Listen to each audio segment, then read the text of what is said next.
ఎగువన రాష్ట్రాల్లో కురుస్తున్న భారీ వర్షాలకు జూరాలకు వరద నీరు పోటెత్తుతుంది.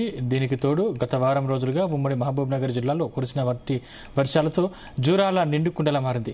దీంతో జూరాల ప్రాజెక్టు ప్రాంతమంతా జలకరను సంతరించుకుంది. జూరాలకు ప్రస్తుతం 1,75,000 వరద వస్తుండగా 29 గేట్లెత్తి అంతే నీటిని దిగువకు విడుదల చేస్తున్నారు. ప్రాజెక్టు వద్ద 35,000 క్యూసెక్ల నీటితో విద్యుత్ ఉత్పత్తి కొనసాగిస్తున్నారు.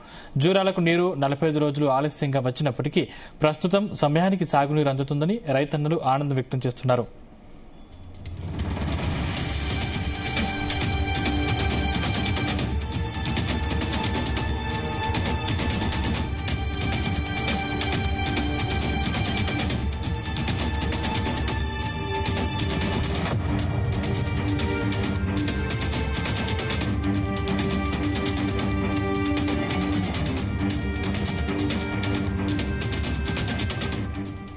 ఎగువన రాష్ట్రాల్లో కురుస్తున్నటువంటి భారీ వర్షాలకు జూరాలకు వరద నీరు పోటెత్తుతోంది.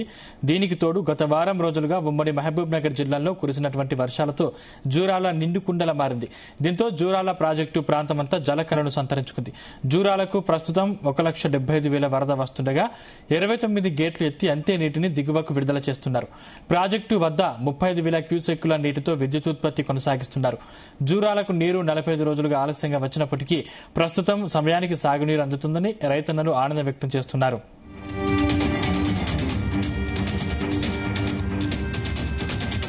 ఇదే అంశానికి సంబంధించిన మరిన్ని పూర్తి డీటెయిల్స్ మా ప్రతినిధి శశి అందిస్తారు. Sashi, good evening Sandeep.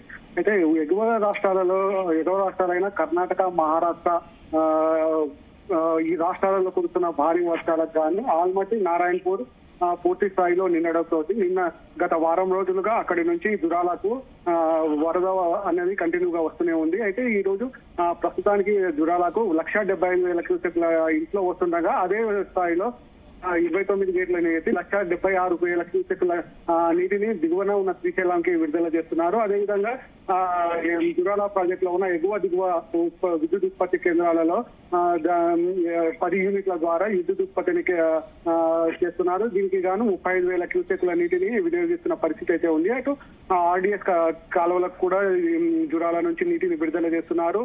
అదేవిధంగా రామన్పాడు, నిట్టెంపాడు, అటు జురాల కుడి ఎడమ కాలువల ద్వారా కూడా నీటిని సరఫరా చేస్తున్నారు. ముఖ్యంగా ఉమ్మడి మహబూబ్నగర్ జిల్లా వ్యాప్తంగా ఉన్న ప్రజల దాహార్తిని తీసే రామన్పాడుకు కూడా జురాల నుంచి నీటిని విడుదల చేస్తున్న పరిస్థితి అయితే ఉంది. గత 45 రోజుల ఆలస్యంగా ఈ జురాల ప్రాజెక్టు వరద వచ్చినప్పటికీ ఇక్కడ ప్రస్తుతం రైతన్నలు సాగు చేసుకుంటున్న పరిస్థితి అయితే ఉంది. ఈ సాగుకు కూడా పూర్తి స్థాయిలో నీరు అందుతుందని రైతన్నలను ఆనందం వ్యక్తం చేస్తున్నారు. రాబో రోజులలో కూడా ఈ నీటిని వినియోగించుకునే అవకాశం ఉంది.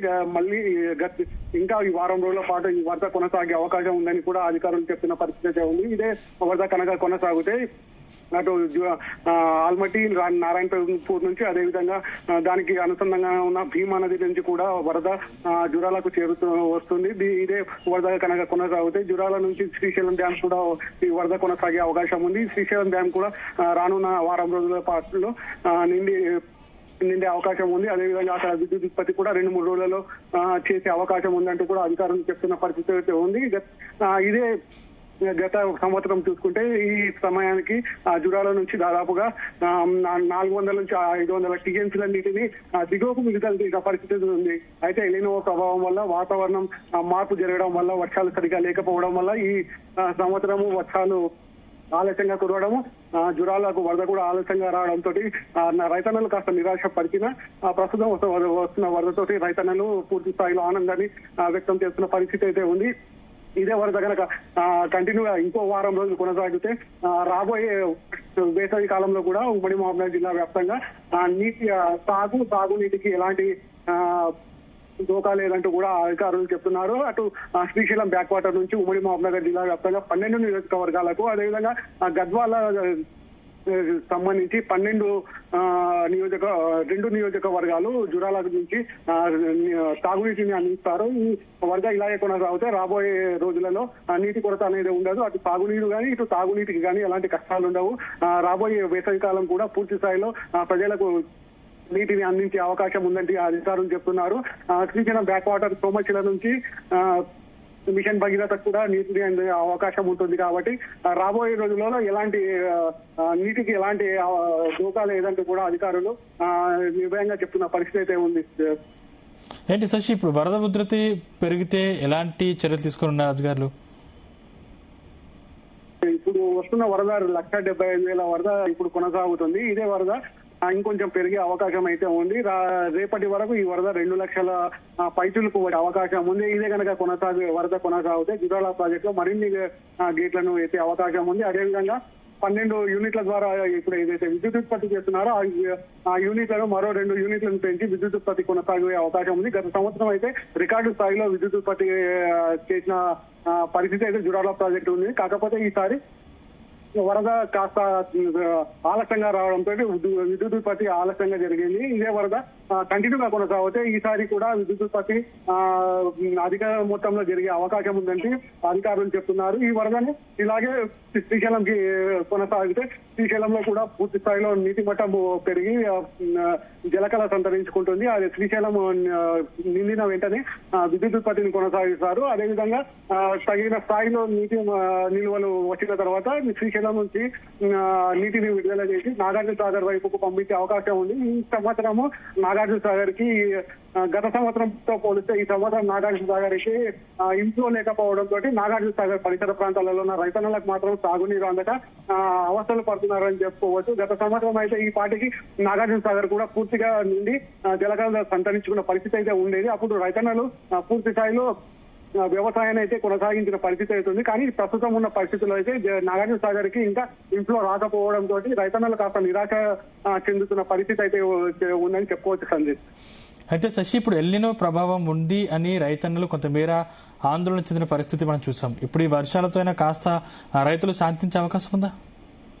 ఎస్ సందీప్, అయితే గత సంవత్సరం మనం చూసుకుంటే మే మొదటి వారం నుంచే మనకు వర్షాలు పడడం, అటు మహారాష్ట్ర కర్ణాటకతో పాటు తెలంగాణ ప్రాంతాలలో కూడా భారీగా వర్షాలు పడడంతో గత సంవత్సరం మే నెల నుండి జురాల ప్రాజెక్టుకు వరద ఉధృతి అన్నది కొనసాగింది. అయితే ప్రస్తుతం ఎలినో ప్రభావం వల్ల గత 15 రోజుల నుంచి ఎలాంటి వర్షాలు లేకపోవడంతో రైతన్నలు మాత్రం చాలా నిరాశ నిస్పృహలతోటి ఉన్నారు. వారి వ్యవసాయ భూములను దున్ని మొక్క విత్తనాలను వేసిన తర్వాత వరుణి కోసము ఎదురు చూస్తున్న పరిస్థితి అయితే ఉంది. కానీ ప్రస్తుతం వచ్చిన వర్షాలతోటి అదేవిధంగా జురాల ప్రాజెక్టుకు వస్తున్న వరదతోటి రైతన్నలు కాస్త ఊరట చెంది, మొత్తానికి కాకపోయినా కాస్త ఊరట చెందారు.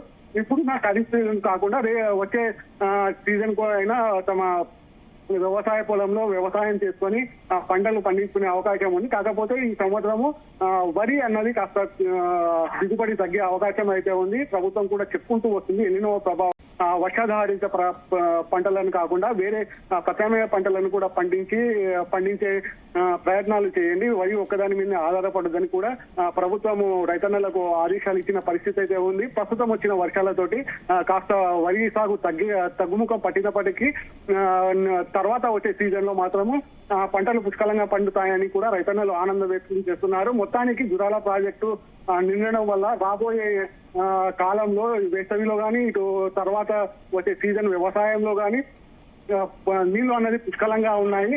ఎలాంటి నీటికి ఎలాంటి ఢోకా లేదు. పూర్తి స్థాయిలో నీటిని వినియోగించుకోవచ్చు. అటు సాగునీటికి కూడా ఎలాంటి ఢోకా లేదని కూడా అధికారులు చెప్తున్న పరిస్థితి అయితే ఉంది సందీప్. Thank you Shashi.